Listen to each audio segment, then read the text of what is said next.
Okay, let's unpack this. Our deep dive today plunges into some really wild source material, excerpts from a book about a young man, Grubbs Grady. Mm-hmm. And this isn't just a story, is it? It's an intense look at trauma, friendship, family secrets. And, the sudden arrival of some pretty terrifying supernatural forces. Exactly. So our mission here is to pull out the key insights from Grubbs', well, extraordinary experiences. Give you a shortcut into this stranger-than-fiction world. What's really fascinating, I think, is how his personal struggles, his internal battles, they get tangled up with these huge, ancient, magical conflicts. Right. We're going to explore how his inner turmoil kind of mirrors the external threats. It gives us a unique way to look at both the psychological and the fantastical elements. So let's start with Grubbs himself. Those nightmares he's having, they're really violent, aren't they? Oh, yeah. Hands covered in blood, running naked through a forest like an animal. Fiery red eyes in the mud. It's pretty disturbing stuff. And these aren't just, standard bad dreams. They feel like... Well, the source material suggests they're manifestations of deeper trauma. Makes sense, given his past. Absolutely. I mean, witnessing his parents and sister being slaughtered, then months locked up in what he calls a net house. Though his counselor calls it a facility for the temporarily disturbed. Yeah. Bit of a euphemism there. Right. And then seeing hundreds die in that fire, it's a lot for anyone, let alone a teenager.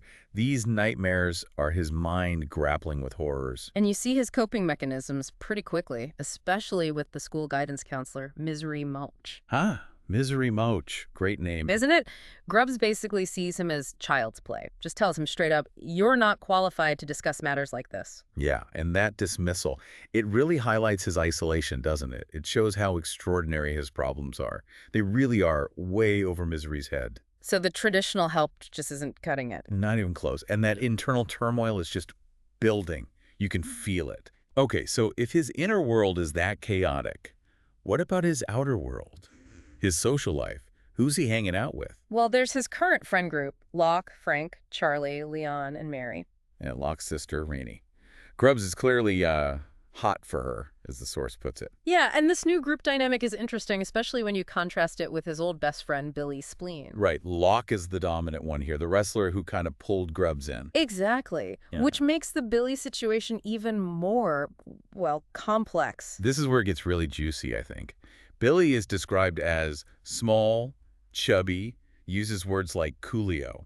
A bit corny, maybe. Yeah, but he was Grubbs' rock after the family tragedy, helped him establish a life again. Grubbs admits he basically ditched Billy for this new crowd, calls himself a Judas. That's heavy self-awareness. And then the bombshell. Billy is his half-brother, and Billy has no idea. Wow. Okay, so that adds layers. And this whole dynamic abandoning Billy, it speaks to that harsh law of school, doesn't it? Well, the idea that if an old friend doesn't quite fit with your new pals, you cut him loose. It's brutal, but it happens. Yeah. Peer pressure eroding loyalty, even when someone helped you through hell. And the source mentions Locke teases Billy more harshly than Charlie does, and Grubbs just stands by. He doesn't want to make Billy look like a weakling by defending him. Oof, that internal conflict. It's eating him up, you can tell. All these secrets and tensions are just simmering under the surface. And they really start to boil over at this party, right? Dervish leaves town. Grubbs has total control of the mansion. Party time. But you feel that nervous energy. Worries about gate crashers. And then this surprising moment where Billy, the little shrimp, actually kind of shines as a tour guide. Yeah, a little moment for him. But amidst all that fun, Grubbs starts to feel weird. Strange. Nauseous, dizzy. Things looking weirdly out of focus. It's not just party nerves or feeling ill. This is something else starting. The precursor, Definitely feels like it. The author really builds that tension. She does. From a normal teen party game. Spin the bottle. Right, to something else. Grubbs is worried about Rennie kissing other guys. Then it's his turn. He kisses Rennie. And feels that warm fire growing inside him. And then, bam! Yeah. The bottle just lifts off the table, explodes. Shards freeze in midair. And turn into flowers and butterflies. I mean, talk about a manifestation. That's his innate magic just bursting out completely raw. And Billy sees it all. He knows instantly it's not some trick Dervish taught him. He's thinking demons breaking through. Well, Grubbs is trying to rationalize it, right? Like, maybe he's just a latent mage. Yeah, downplaying it. Yeah. But the night's not done with him yet. Nope. Later, alone in his room. That first partial transformation. Sees his reflection. darker, wicked glint in his eyes. A werewolf. But he fights it. He uses that same warmth he felt during the kiss to push it back, wills it away. Which is huge, right? Because this introduces the family curse. Lycanthropy. Exactly. It hits in adolescence, usually turns victims into mindless killing machines. They lose their minds, become savage beasts. But Grubbs fights it. He's aware. The source says victims usually don't realize what's happening. So his ability to fight it, even reverse it partially, is unique. It raises that question, is this purely physical, or is there a mental component he can control? Or both? That self-awareness is key. Definitely. But the strangeness doesn't stop there. Yeah. There's this old treasure hunt spot. Ah, yes, the digging. He wakes up, finds he's been digging in his sleep. The pit is way deeper, like 4 times deeper. It's like something is pulling him unconsciously towards this place, unearthing this hidden cave. Which, of course, he and his friends have to explore. Naturally, inside it's amazing rock formations, but also creepy.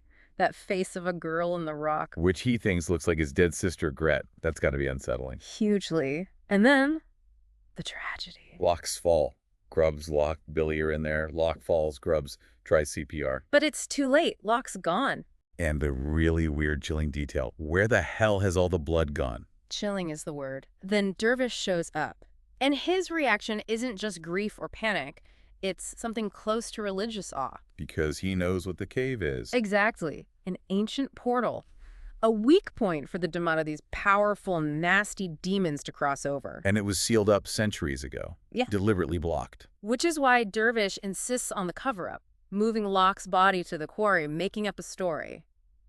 It's not about the police. It's about the demons. This cave could be valuable to them. It's a pragmatic, if morally gray, move to protect the world. Huge stakes. Okay, so things are spiraling. Dead friend, demon portal, and then a new school counselor arrives. Junie Swan. And she's not just any counselor. She has history with Grubbs. Right from the slaughter incident, where she apparently tapped into magical energy and killed a demon collaborator. So she's a mage, a powerful one, and she quickly connects with Dervish. Who's also a disciple, right? Right. Magical warrior fighting demons. So they bond fast, talking magic, secrets, and a romance starts up, which Grubbs finds kind of funny. Amidst all the horror, yeah. Yeah. But even with this new potential ally, Grubbs' fear is ramping up, specifically about the lambs. The family executioners for werewolves. He thinks Dervish called them. Feels totally betrayed. He believes Dervish isn't strong enough to kill him if he fully turns werewolf. That sense of betrayal must be immense, and adding to that fear is the bum. Yeah, this mysterious guy. Hairy, dark-skinned, but weirdly clean nails. Pops up at odd times. Seems to know things about Grubbs, the cave, the moon. Grubbs is convinced he's a lamb, or connected to Dervish somehow. He's this constant, unnerving presence. Definitely adds to the paranoia. And Junie tries to step in, counsel Grubbs, offers to talk. Privately, she's very direct with him. Yeah, blunt is the word the source uses. Tells him he's honest and straight, too plain to be complex. Kind of backhanded compliment? Maybe. But she promises to find out about the lambs for him. Tell him the truth, even if he can't trust Dervish. Seems like a genuine offer of help. Building trust. It really does. Setting herself up as the one he can trust. Which leads us to the full moon. The deadline. And it's brutal for Grubbs. Oh, yeah. Violent shakes, vomiting. Hell on earth, he calls it. Fighting that second body growing within mine. Physically battling the beast inside. The description is just raw agony. Screaming, struggling. And in that state, he makes this incredible sacrifice. Asks Dervish to lock him in the cage. The one in the secret cellar? Yeah.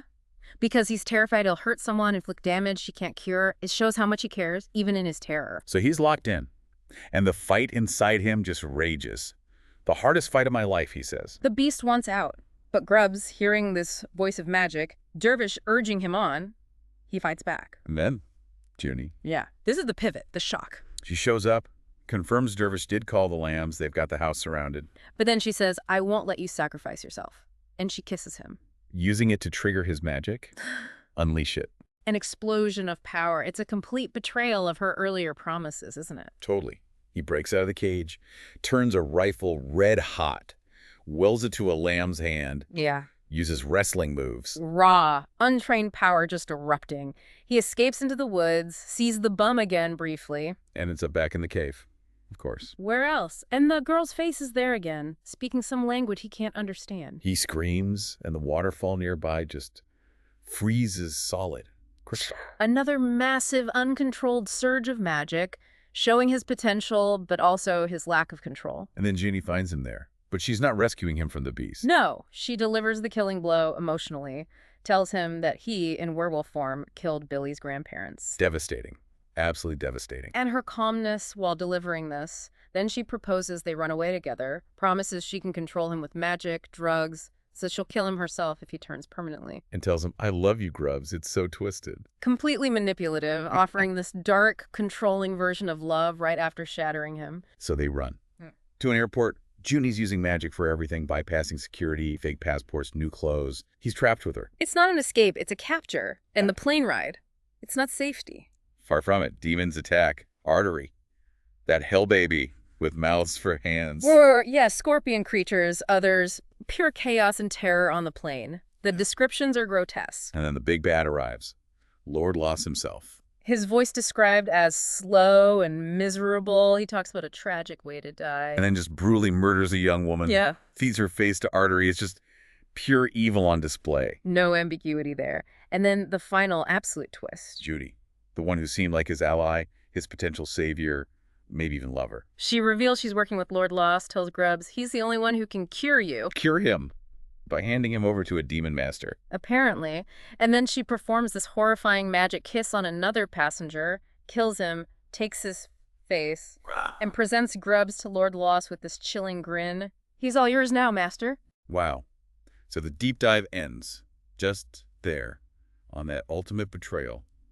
The person he trusted most hands him over. It's an incredible gut punch. It just throws everything into question, doesn't it? What does it mean when your supposed savior is actually the one leading you to damnation? Makes you wonder about the whole fight. Was he fighting for survival, or was he just a pawn all along? And what about free will versus destiny? He fought so hard against the beast, against the curse, but was he always fated to end up here, delivered to Lord Loss? It really makes you question who you can trust. How well do you know anyone, really, especially when these massive hidden forces are at play? A truly unsettling end. It forces a reevaluation of everything. Loyalty, love, help, betrayal. Leaves you thinking about how much control we really have when facing things far beyond our understanding. Absolutely. So many questions left hanging. A dark, complex world indeed.